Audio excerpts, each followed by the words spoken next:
जे तुम्ही जे काम केलं पुशअप करण्याचं, जे त्यांना म्हणजे त्यांची जी शक्ती आहे, जे जागृत करण्याची त्यांच्यामध्ये काय आहे, म्हणजे नेमकं आपण कुठं आहे, काय आहे नेमकं, हे त्यांना जे दाखवून दिलेलं आहे, हे एक खूप मोठं काम आहे. आणि मी म्हणतो की हे जे काम आहे, हे काम सोपं नसतं. कोणाला मोटिवेट करणं किंवा त्याच्या अंदरची शक्ती जागृत करून देणं किंवा त्याला त्याचं अस्तित्व म्हणजे काय आहे ते दाखवणं, हे सोपी गोष्ट नाहीये. कारण का त्याला तोच माणूस बोलू शकते, त्याला अभ्यास असतो, त्याला 2 गोष्टीचं नॉलेज असतो, त्याला 2 गोष्टीचं ज्ञान असतं, हे सगळ्या गोष्टी करू शकतो. आणि माझा खरंच तुम्ही सर मन जिंकले. कारण का मी तुम्हाला पहिले सांगितलं, मला आवडलं नाही गेलं तुमचं.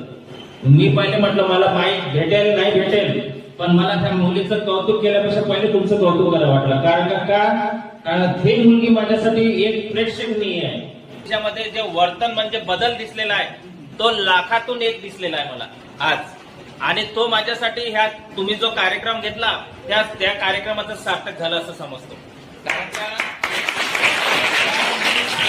डोळ्यासमोर एवढी म्हणजे हसत जर तुमच्या म्हणजे क्लासला थांबली, तर याच्यापेक्षा मोठी गोष्ट कोणतीच नाही म्हणत मी.